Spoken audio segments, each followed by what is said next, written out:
मित्रों नमस्कार। मैं डॉक्टर आशीष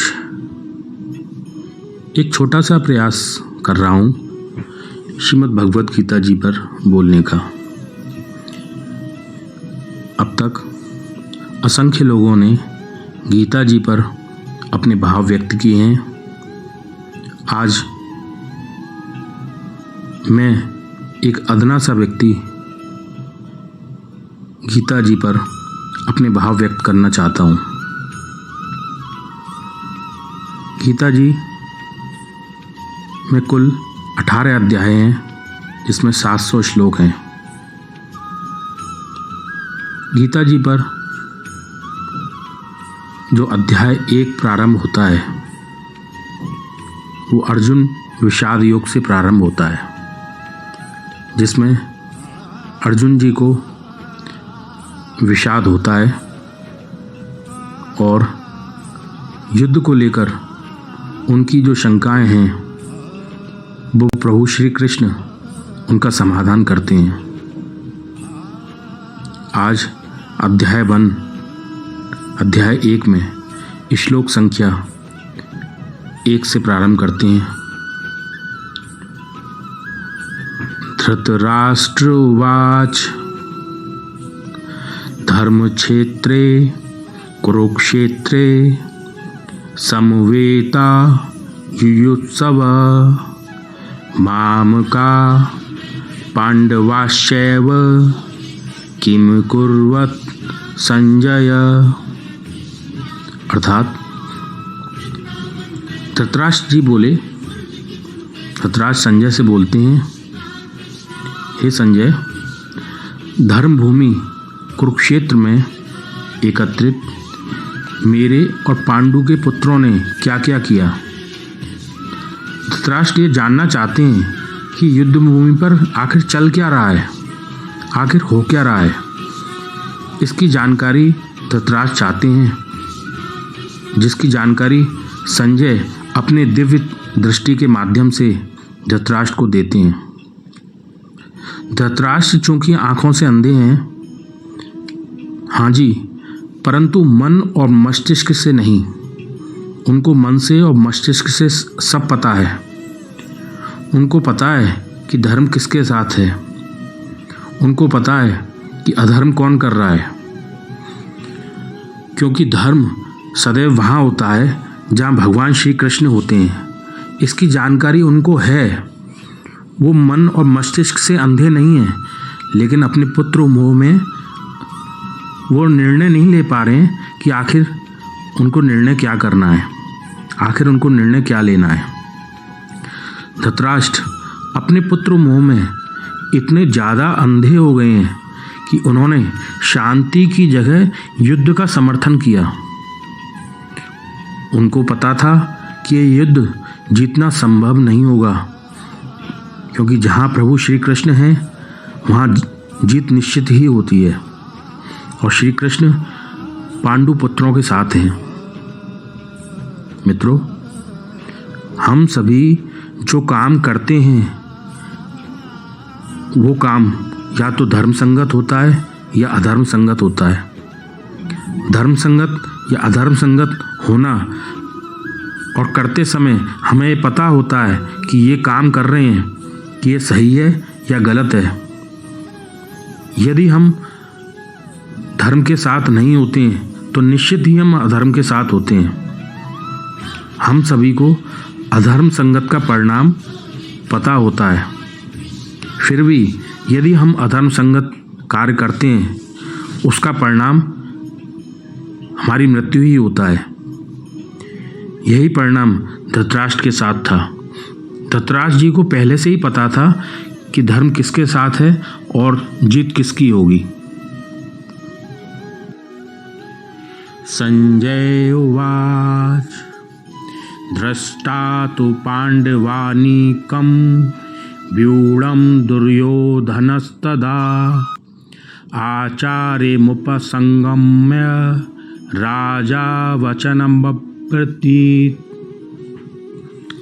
संजय जी बोले, उस समय राजा दुर्योधन ने व्यूह रचना युक्त पांडवों की सेना की ओर देखकर और गुरु द्रोणाचार्य जी के पास जाकर यह वचन कहा।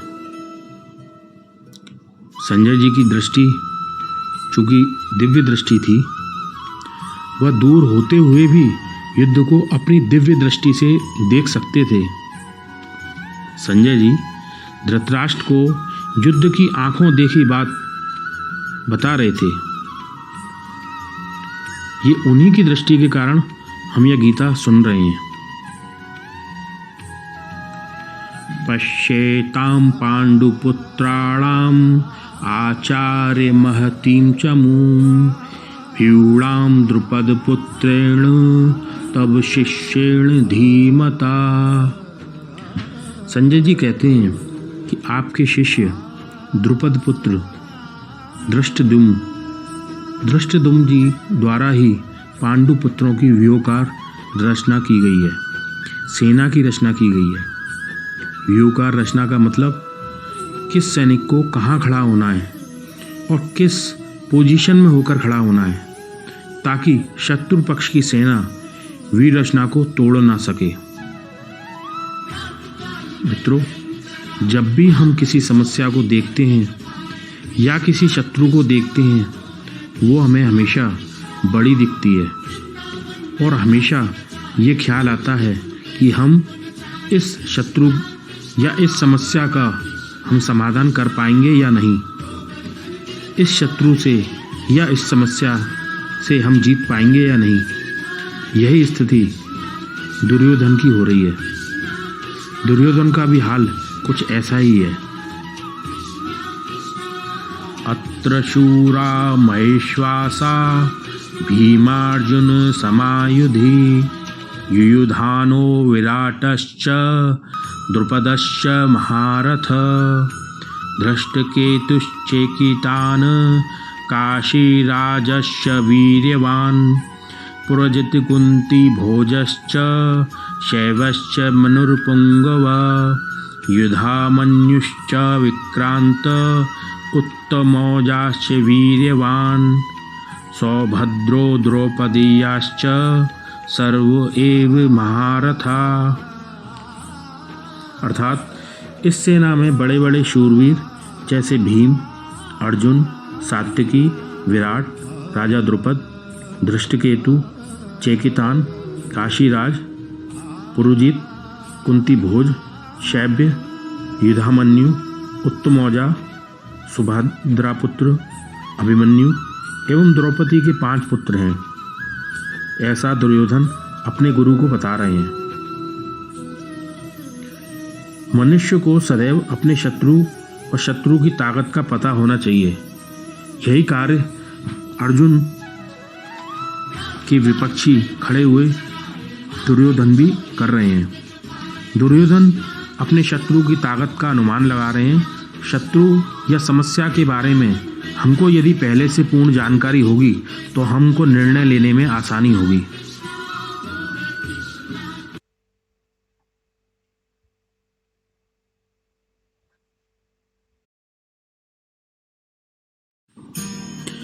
अस्माकं तु विशिष्टाये तानि बोध तिजोत्तम नायका मम सैन्यस्य संज्ञार्थम तान ब्रवीमिते। दुर्योधन ने अपने गुरु से कहा, हे ब्राह्मण श्रेष्ठ, पांडवों की सेना में जो महाबली प्रधान हैं उनको आपने देखा। अब अपने पक्ष में जो प्रधान हैं उनको मैं बतलाता हूँ। अर्थात समस्या के बारे में अच्छा या बुरा जानने के बाद ये बारी आती है कि आप अपने पक्ष को भी बेहतरी से समझें, अपनी ताकत और अपनी कमियों को भी अच्छे बेहतरी से समझें। किसी समस्या को अच्छी तरह समझकर हमें हमारे पास उसके क्या क्या बेहतर विकल्प हैं, ताकि हम समस्या का समाधान बेहतरी से पा सकें, इसकी जानकारी हमें अपने पास होनी चाहिए। भवान भीष्मश्च कर्णश्च कृपश्च समितञ्जय अश्वत्थामा विकर्णश्च सौमदत्तिस्थव्यैव च।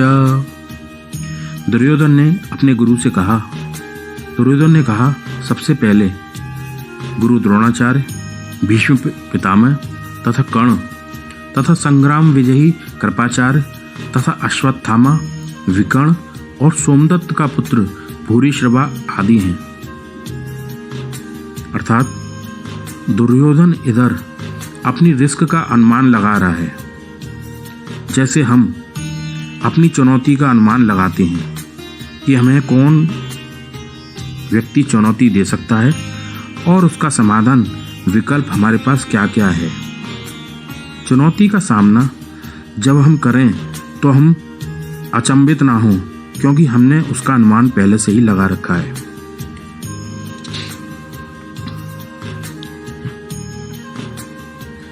अन्ये च बहवः शूरा मदर्थे त्यक्त जीविता नाना शस्त्र प्रहरणा सर्वे युद्ध विशारदा।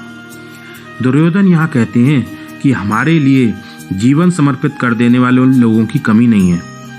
ये सभी शस्त्रों से सुसज्जित और युद्ध में चतुर भी हैं। यानी दुर्योधन के लड़ने के साथ उसके साथ लड़ने वाले बहुत हैं। अर्थात यहाँ बात यह देखने वाली है कि अर्जुन के साथ तो लड़ने और मरने वाले लोग बहुत थे, और हमारे साथ यदि हम पे कोई विपत्ति आती है तो हमारे साथ लड़ने और मरने वाला कौन है। तो बात देखने और समझने वाली है कि हमारे साथ लड़ने और मरने वाला कोई व्यक्ति नहीं, हम स्वयं होते हैं। लड़ने वाला, विपत्ति में लड़ने वाला हमारी मेहनत, हमारी साहस, योग्यता, कुशलता, दक्षता हमारे संग देते हैं। यही लोग हमारा साथ देते हैं और विपत्ति से हमें निकालते हैं। हमारे शुभचिंतक, हमारे मित्र, हमारे सहयोगी, हमारा परिवार, ये सभी हमारा विपत्ति में साथ देते हैं और हमें जीत दिलाते हैं। अपर्याप्तम तदस्माकं बलम भीष्माभिरक्षितम पर्याप्तम त्विदमेतेषां बलम भीमाभिरक्षितम। दुर्योधन ने कहा, हमारी सेना की रक्षा भीष्म पितामह कर रहे हैं और पांडवों की सेना की रक्षा भीम द्वारा की जा रही है। यहाँ दुर्योधन भीष्म पितामह और भीम दोनों की तुलना कर रहे हैं। अर्थात दुर्योधन भीष्म पितामह और भीम जी की तुलना करके घमंड महसूस कर रहा है। हमें किसी समस्या को लेकर विश्वास और आत्मविश्वास को मानना चाहिए, परंतु घमंड को नहीं। विश्वास और घमंड में फर्क होता है, परंतु यहाँ दुर्योधन घमंड करके भीम और भीष्म पितामह जी की तुलना कर रहा है, जो कि पूर्ण रूप में गलत है।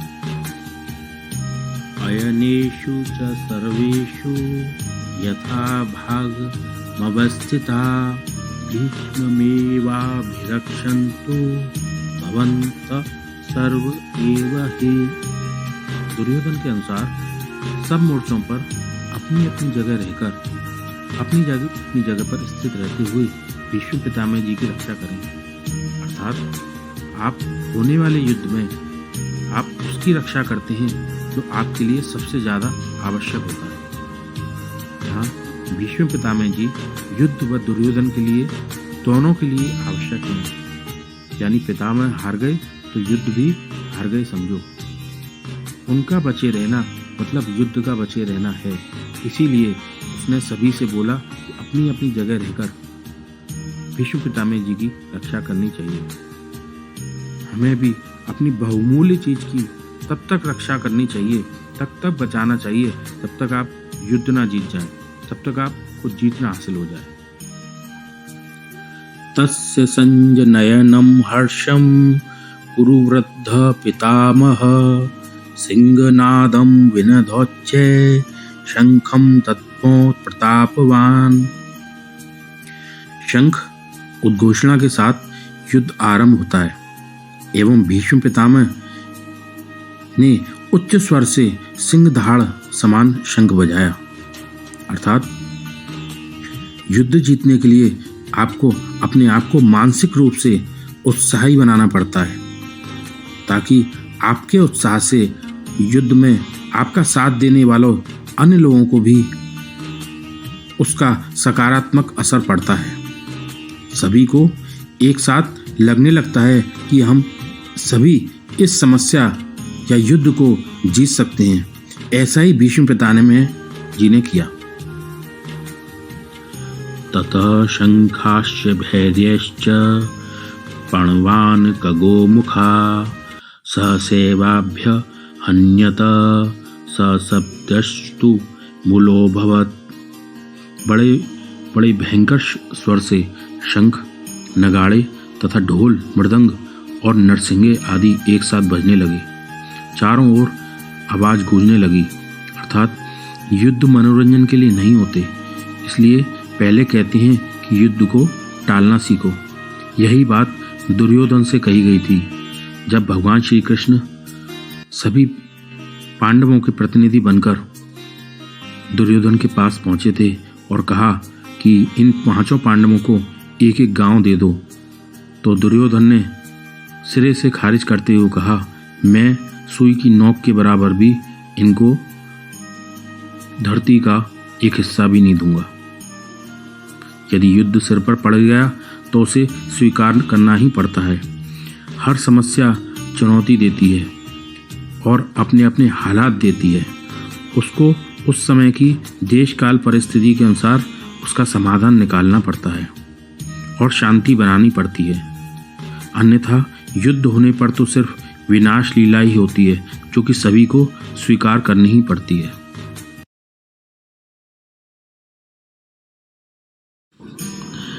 ततः श्वेत हरे युक्ते महति स्यन्दने स्थितौ माधव पांडवश्चैव दिव्यो शंखो प्रदत्मतु।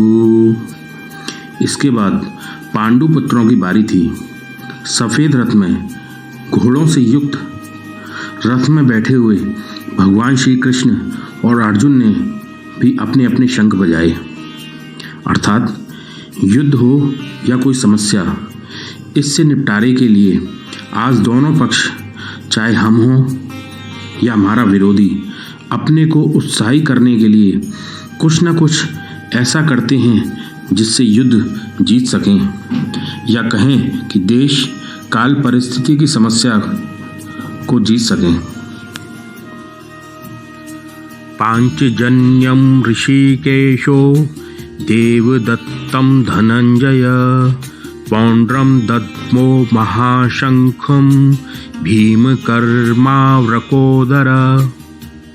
भगवान श्री कृष्ण ने पांचजन्य नामक शंख, अर्जुन जी ने देवदत्त नामक शंख और भीमसेन जी ने पौंड्र नामक महाशंख बजाया।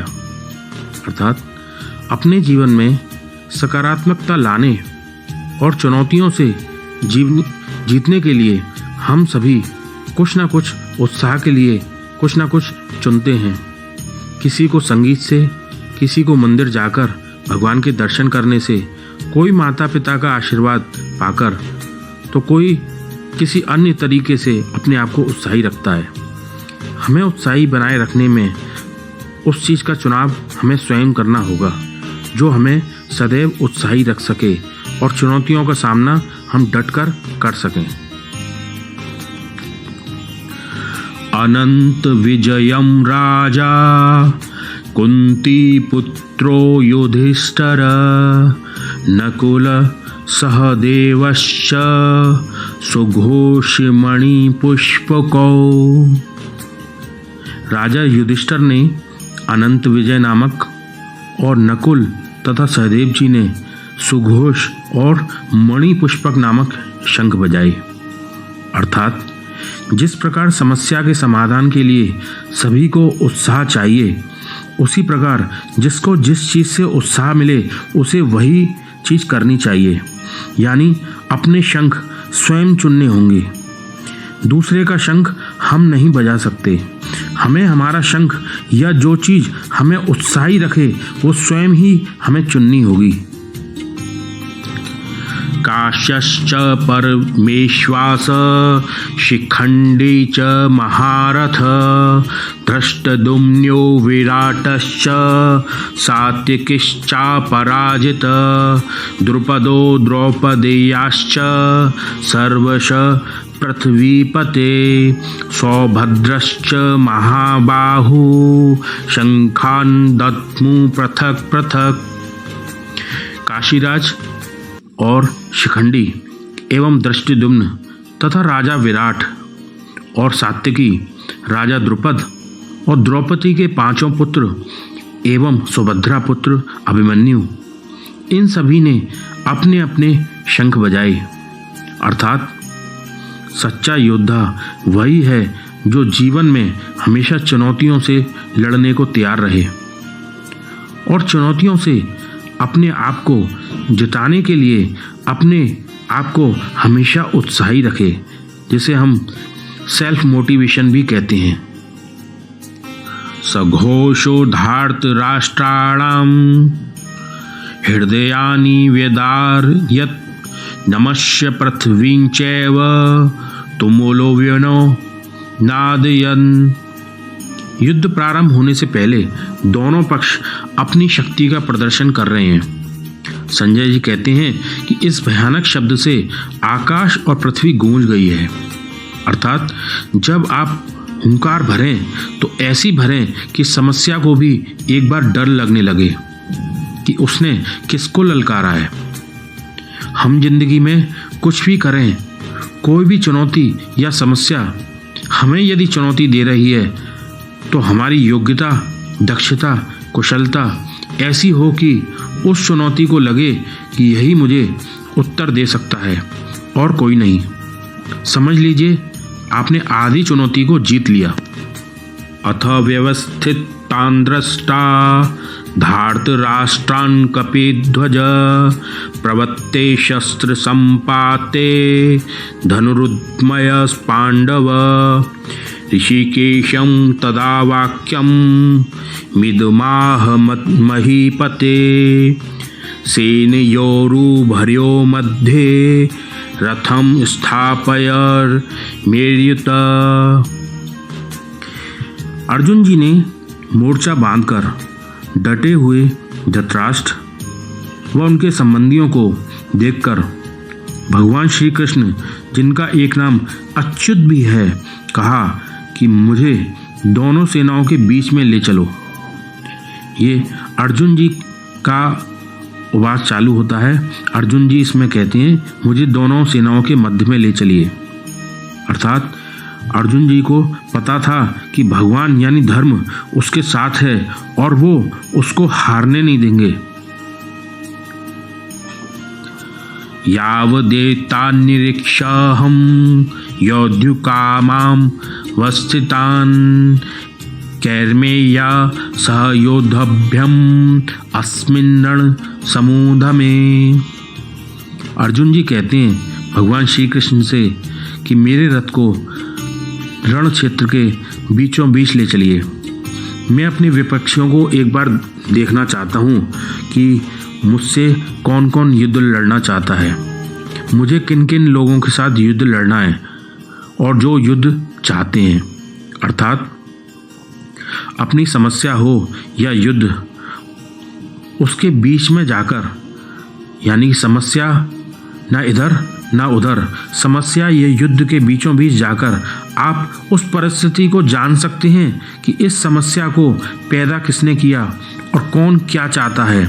आप इस समस्या का हल कैसे निकालेंगे, ये बीचों बीच यानी उस परिस्थिति के बीच में जाकर ही आपको पता चल सकता है।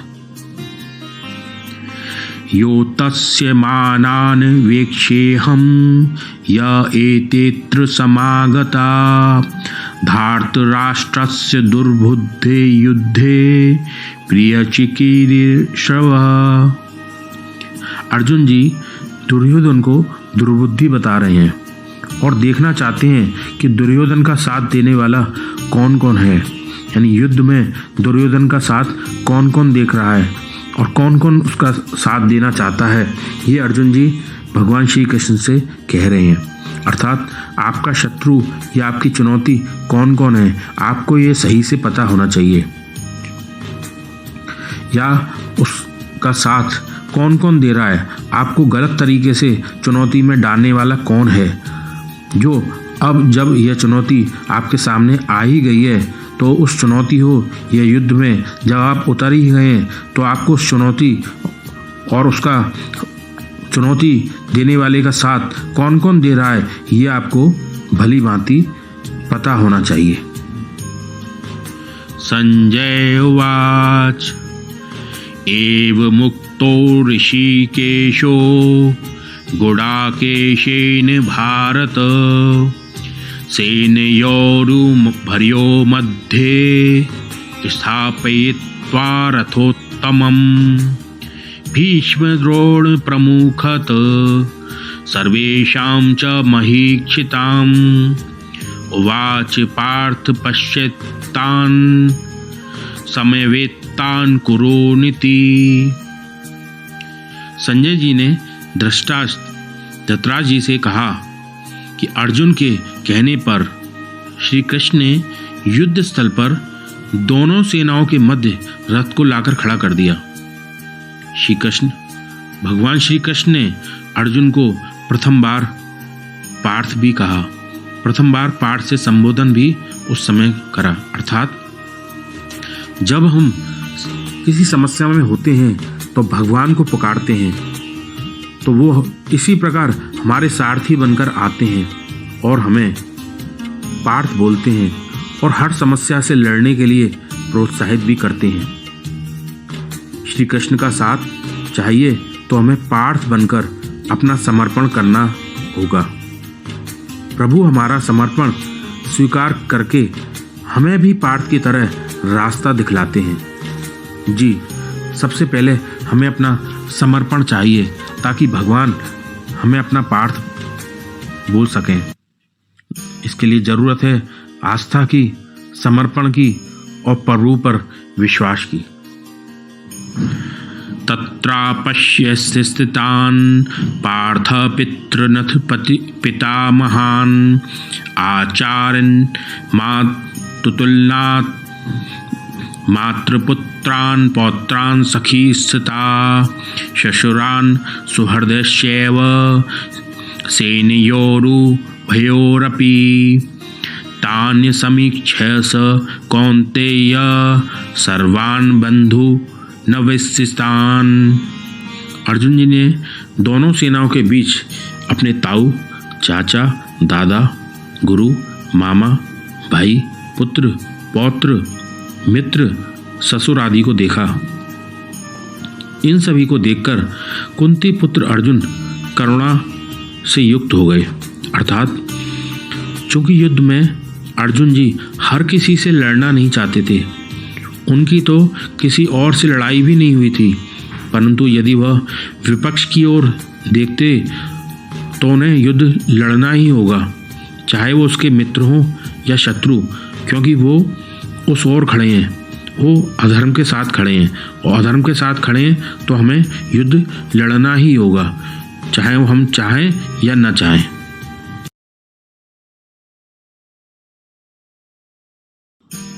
निमित्तानि च पश्यामि विपरीतानि केशव न च श्रेयो नुपश्यामि हत्वा स्वजन माहवे।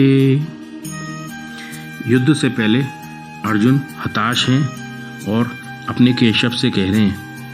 अर्जुन युद्ध से पहले हताश होकर कहते हैं युद्ध में अपनों की जान लेकर कल्याण भी नहीं देखता, यानी अपनों की यदि मैं जान भी ले लेता हूँ, उनको हरा भी देता हूँ, तो मैं अपने आप को अपना भला नहीं देखता कि मेरा भला होगा।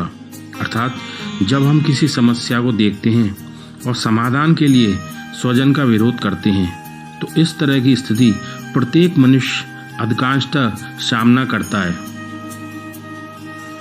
न कांक्षे विजयम कृष्ण न च राज्यम सुखानि च किम नो राज्येन गोविंद किम भोगे जीवितेन वा।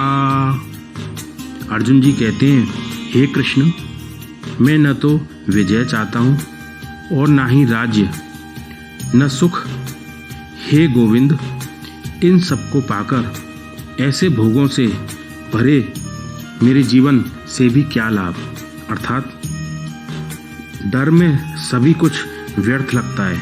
जब मनुष्य डरा हुआ होता है तो सब कुछ बेकार लगता है। इस विषाद डर में सब कुछ छोड़ना चाहते हैं। ऐसी अवस्था यदि हमारी होती है तो वही करना चाहिए जो श्री कृष्ण कहते हैं। येषामर्थे कांक्षितं नो राज्यं भोगाः सुखानि च त इमेव स्थिता युद्धे प्राणांस्य त्यक्त्वा धनानि च। अर्जुन जी कहते हैं जिनको राज्य भोग सुखादि अभीष्ट होते हैं, प्यारे होते हैं, अच्छे लगते हैं, वे सब धन और जीवन की आशा को त्याग कर युद्ध में खड़े हैं। अर्थात मनुष्य अपनों के लिए ही राज्य भोग सुख आदि एकत्रित करता है, और जब अपनों से ही वह छीना जाए और अपनों से ही वो लिया जाए तो सभी को दुविधा होगी। अपनों से जीतने में क्या जीतना, यही दुविधा सभी के साथ होती है, और यही दुविधा अर्जुन जी के साथ युद्ध स्थल में हो रही है। आचार्या पितरः पुत्रास् तथैव च पितामहा मातुला शशुरा पौत्रा शाला संबंधी नस्तथा। अर्जुन के सामने खड़े हैं उनके संबंधी, गुरुजन, ताऊ, चाचा, दादा, मामा, ससुर, पौत्र, साले आदि। अर्थात अर्जुन जैसी स्थिति हमारी भी है। जब हम किसी काम को करने जाते हैं और हमको समझ नहीं आता है हमें करना क्या है, यानी हम किन कर्तव्य विमूढ़ हो जाते हैं और हम निर्णय नहीं ले पाते हैं कि हमें करना क्या है। ऐसी स्थिति में हमें श्री कृष्ण का ज्ञान ही चाहिए होता है, जो कि उस समय अर्जुन जी को चाहिए। एतान् हन्तुमिच्छामि नतो अपि मधुसूदन अपि त्रैलोक्य राज्यस्य हेतो किम नु मही कृते। अर्जुन जी कहते हैं, हे मधुसूदन, तीनों लोकों के राज्य के लिए सबको मारना नहीं चाहता, फिर भूमि के लिए तो कहना ही क्या है। अर्थात अर्जुन के मन में जो विषाद है वो विषाद हम सभी के मन में कभी न कभी होता है। जीवन में अपने ध्येय लक्ष्य को पाने के लिए हमें सब कुछ छोड़ना पड़ता है, यहाँ तक कि वो भी जो तुम छोड़ना नहीं चाहते। क्या ऐसा किया जा सकता है? यही विषाद अर्जुन जी के मन में होता है और हम सभी के मन में भी कभी न कभी हुआ होता है। निहत्य धात्र राष्ट्रान् का प्रीति स्याज्जन नार्दन पापमेवाश्रेदस्मान् हत्येताना ततायिन। अर्जुन जी कहते हैं, हे जनार्दन, धृतराष्ट्र के पुत्रों को मारकर हमें क्या प्रसन्नता होगी? इन आताताइयों को मारकर हमें पाप ही लगेगा। ऐसा अर्जुन जी के मन में विषाद हो रहा है। अर्थात आज ये दोनों पक्षों में भाई भाई में लड़ाई का कारण चल रहा है। आज का यदि समाज देखें तो लड़ाई का कारण भी कुछ इस तरीके का ही है।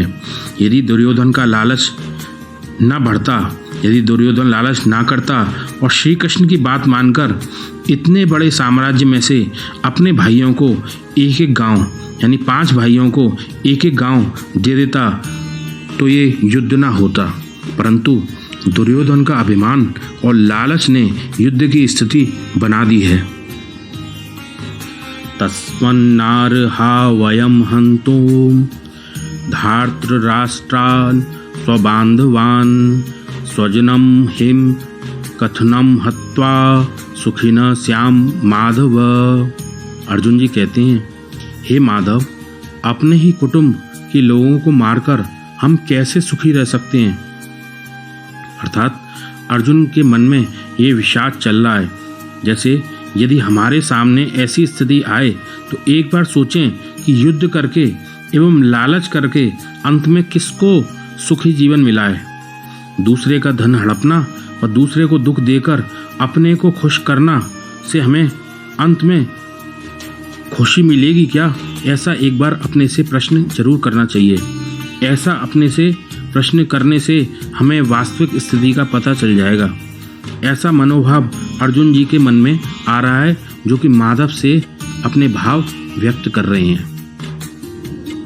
यद्यपेति न पश्यन्ति लोभोपहत चेतस कुलक्षय कृतं दोषं मित्रदोहे च पातकं कथमं न ज्ञेयमस्मामि पापादस्मानि वर्तितुं कुलक्षय कृतं दोषं प्रपश्यद्विज जनार्दन।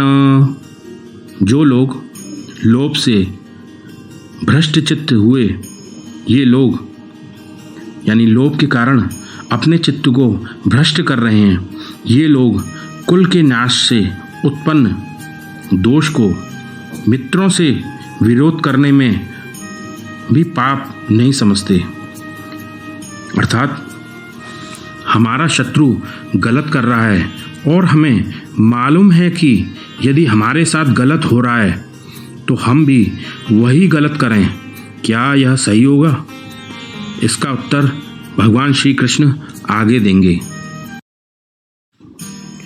कुलक्षये प्रणश्यन्ति कुलधर्मा सनातना धर्मे नष्टे कुलं कृत्सन्नं धर्मो भिववत्युत।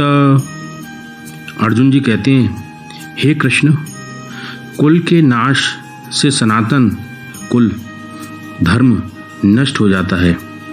धर्म के नाश हो जाने पर संपूर्ण कुल में पाप भी बहुत फैलता है।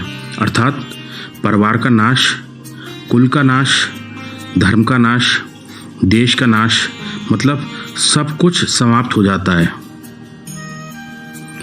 अधर्माभिव वात्कृष्ण प्रदुष्यन्ति कुल स्त्रिय स्त्रीषु दृष्टासु वाष्णे जायते वर्णशंकर। हे कृष्ण, पाप के बढ़ जाने से कुल की स्त्रियां अत्यंत दूषित हो जाती हैं, और हे वाष्णे, स्त्रियों के दूषित हो जाने पर वर्णशंकर संतान पैदा होती हैं। अर्थात एक घर को घर की स्त्री ही बनाती है और उसी घर को स्त्री ही बिगाड़ती है। यदि घर की स्त्रियां घर में खुशहाल हैं और खुश हैं, उन्हें अपनी खुशी ढूंढने के लिए बाहर नहीं जाना पड़ता, तो समझ लो वो घर स्वर्ग के समान है। और स्त्री घर में दुखी है और बाहर पापाचरण करके खुशी ढूंढती है, तो वह घर नरक के समान है। संकरो नरकायेव कुलध्रानां कुलस्य च पतन्ति पितरो येषां लुप्तपिण्डोदक क्रिया। वर्णशंकर कुल को नरक में ले जाने के लिए ही पैदा होते हैं। श्राद्ध और तर्पण से वंचित इनके पितर भी अधोगति को प्राप्त होते हैं। अर्थात वर्ण का अर्थ जाति नहीं होता, वर्ण का अर्थ कदापि जाति नहीं होता। जाति व्यवस्था एक अलग चीज़ है, वर्ण व्यवस्था एक अलग चीज़ है। जब दो गलत वर्ण के संबंध से जो संतान आती है वो सब कुछ खत्म कर देती है। दोषैरितै कुलधानां वर्णशंकर कारके उत्साधन्ते जाति धर्मा कुलधर्माश्च शाश्वता। इन वर्णशंकर दोषों से कुल घातियों के सनातन कुल धर्म और जाति धर्म नष्ट हो जाते हैं। अर्थात जब कोई धर्म को नहीं मानेगा, समाज में निहित धर्म से ही उस देश की पहचान होती है। जब धर्म खत्म हुआ तो समाज देश खत्म होते देर नहीं लगती। उत्सन्न कुल धर्माणां मनुष्याणां जनार्दन नरकेय नियतं वासो भवतीत्य शुश्रूषुम। अर्जुन कहते हैं, जिसका कुल धर्म नष्ट हो गया, ऐसे मनुष्य का अनिश्चित काल तक नरक में वास होता है। अर्थात ऐसे समझें जहाँ धर्म नहीं है, केवल नास्तिकता है, वो जगह नरक के समान ही मानी जाती है। धर्म हमें सही गलत में अंतर करना सिखाता है यदि ऐसा नहीं है तो वह नरक समान ही है। अहोवत महत् पापम कर्तुम व्यवसिता वयम यद्राज्य सुख लोभिन हंतुम स्वजन मुद्धिता। अर्जुन जी कहते हैं, हम लोग बुद्धिमान होकर भी महान पाप करने को तैयार हो जाते हैं और स्वजनों को मारने के लिए तैयार हो जाते हैं, अर्थात उनका आशय है। अर्जुन जी कहते हैं, हम यानी कोई बुद्धिमान व्यक्ति लड़ाई के लिए तैयार हो जाए तो क्या उसे पाप नहीं लगेगा? चूंकि दुर्योधन तो नासमझ है, वो युद्ध के लिए तैयार हो सकता है क्योंकि वो नासमझ है, पर हम बुद्धिमान हैं। क्या हमें ये शोभा देता है? ऐसा अर्जुन जी ने सोचा। यदि माम प्रतीकारम शस्त्रम शस्त्रप्राणय धार्तराष्ट्रारणे हन्यस तन्मे क्षेमतरम भवेत। अर्जुन जी ने कहा, यदि शस्त्र रहित एवं सामना न करने पर यदि धृतराष्ट्र के पुत्र मुझे मार डालें तो मरना भी मेरे लिए कल्याणकारक है। अर्थात किसी अपने को मारने से अच्छा उससे मरना, ऐसा अर्जुन जी सोचते हैं। संजय उवाच एव मुक्तार्जुन संख्ये रथोपस्थ उपाविशत् विसृज्य सशरं चापम शोक संविघ्नं मानस। संजय जी बोले, अर्जुन रणभूमि में शोक से त्रस्त होकर वाण सहित धनुष को त्याग कर रथ के पिछले भाग में बैठ गए।